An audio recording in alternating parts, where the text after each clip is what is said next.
Hey guys, welcome back. Today's day 42 in the book, What If God Wrote Your Bucket List by Jay Payleitner. The title of today's chapter is Arm Yourself for Mockers.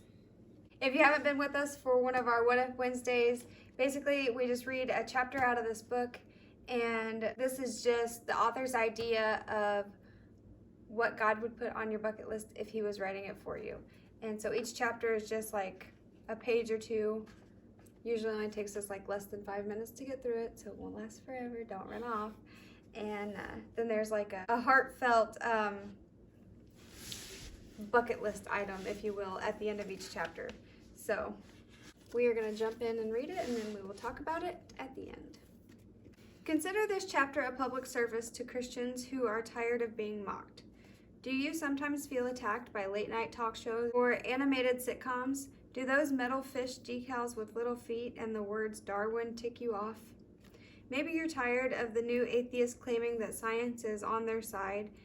At a rally a few years ago in Washington, D.C., best-selling author Richard Dawkins instructed some 2,000 people to ridicule and show contempt for religious people and their doctrines. If you're feeling weary of such attacks, or maybe even starting to be swayed by them, keep reading. When it comes to the topic of Jesus Christ, God, and the Bible, many of the smartest people and deepest thinkers who have ever lived were quite clear in their beliefs.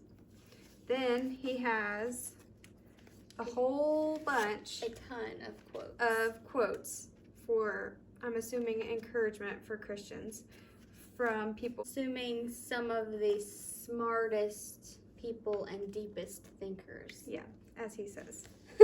Okay, so we're gonna try to trek through those. The names might be messed up a little. You get what you get. So Martin Luther said, "One drop of Christ's blood is worth more than heaven and earth." Johann Wolfgang von Goethe said, "The greatest act of faith takes place when a man finally decides that he is not God." Augustine says, "People travel to wonder at the height of mountains, at the huge waves of the sea, at the vast compass of the ocean, at the circular motion of the stars, and they pass themselves by without wondering." I don't get that one. I don't understand how that one's... If you understand that quote, comment it down below. Help us out. Dante Gabriel Rossetti says, "The worst moment for the atheist is when he is really thankful and has nobody to thank." Deep. Yes. Oswald Chambers says, "The real attitude of sin in the heart towards God is that of being without God.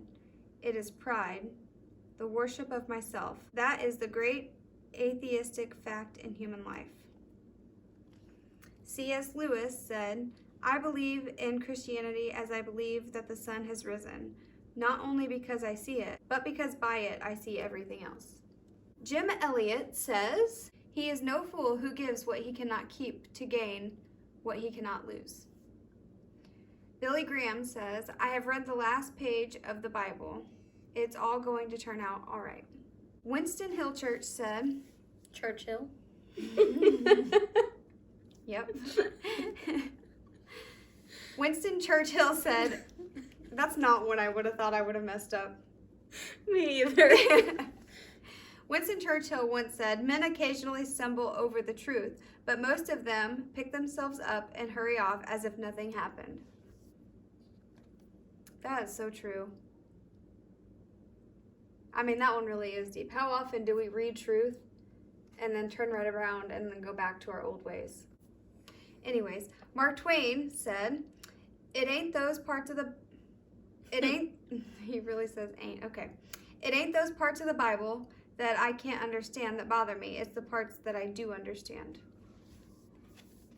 D.T. Niles says, "Christianity is one beggar telling another beggar where he found bread." I'm just a nobody Trying to tell everybody. Meister Eckhart said, "God is at home. It is we who have gone for a walk."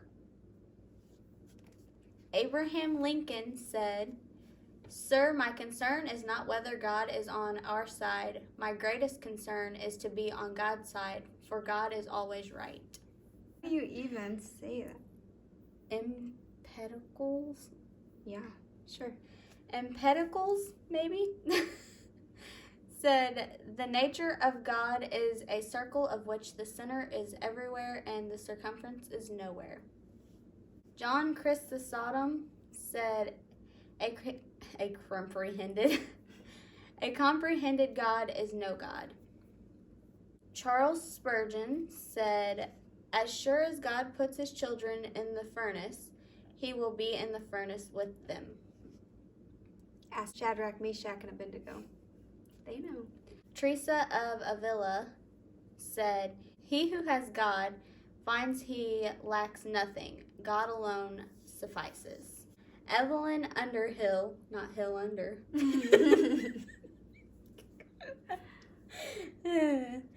Evelyn Underhill said, if God were small enough to be understood, he would not be big enough to be worshipped.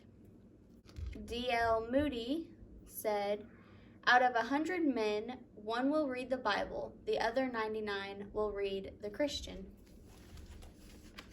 That's true. Yeah, it is.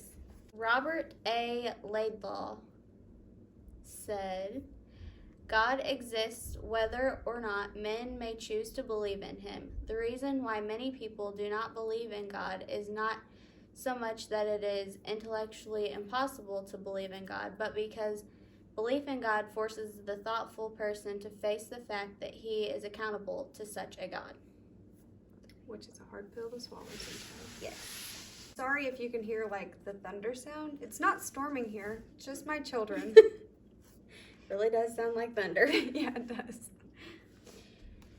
Aaron Aerosmith said, a heathen philosopher once asked a Christian, where is God? The Christian answered, let me first ask you, where is he not? Yeah, I like that one. I might have to use that sometime. G.K. Chesterton said, when we cease to worship God, we do not worship nothing, we worship anything. And everything. A.W. Tozer said, what comes into our minds when we think about God is the most important thing about us. Feeling better about your convictions? Don't stop there. One of the most important tools to drop in your bucket list is our own reason thought. Let's commit to move beyond a few quotations from smart folks throughout history and be smart ourselves. Establish some core convictions that have personal application to your story. Prepare yourself to defend those beliefs as if your life depended on it. Knowing what and why we believe is the best way to prepare for the mockers. And then he has checking the list, and this week's checking the list says, field reports from mission agencies and national organizations document that thousands of Christians continue to be tortured and persecuted around the world. In comparison, I'm confident you can endure some occasional disparaging remarks by late-night comedians and cartoon characters. Also, you probably won't be physically assaulted by self-serving artists with a radical agenda. Still, at the Sermon on the Mount, Jesus delivered a promise to all those who follow Christ. Blessed are you when people insult you, persecute you, and falsely say all kinds of evil against you because of me. And that's in Matthew 5:11. So if you feel insulted, consider yourself blessed. And then a check mark that says stand up for what you believe. So don't let what people say to you about God and your beliefs change what you actually believe. It can be hard to let people sway you into believing what they believe. Yep. But you will always know what the truth is. And the world has a way of making those things look good too. Yes. And it's easier just to fall in line with what everybody else is doing than actually stand up for something that you're convicted of in your own heart. We're different from the world. And as a Christian, we're different. Yes. And so we're going to stand out. As long as we're conforming to the standards that God has set for us and living in a way that's pleasing to Him, then we're going to stand out no matter what. And so I think He's just trying to encourage us to be bold enough and brave enough to always stand up for what we believe. We're born to stand out. So that's it for this one. We hope you guys enjoyed this week's. I really liked this week's. I love quotes. They're always encouraging and inspiring, and so I liked reading all of those. And I hadn't heard a lot of those. I hadn't either. I'll probably go back through and reread those because I liked them, and I hope you liked them. And if you want to join us for next week, we will post another What If Wednesday on Wednesday. The title for it is Untangle the Conundrum of Nice People.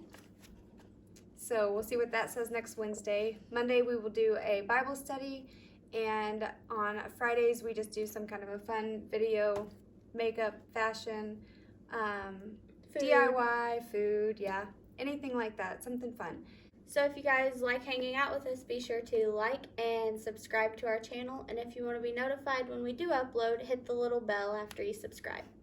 We hope you guys have a good day, have a good week, and we'll see you in the next one. Bye.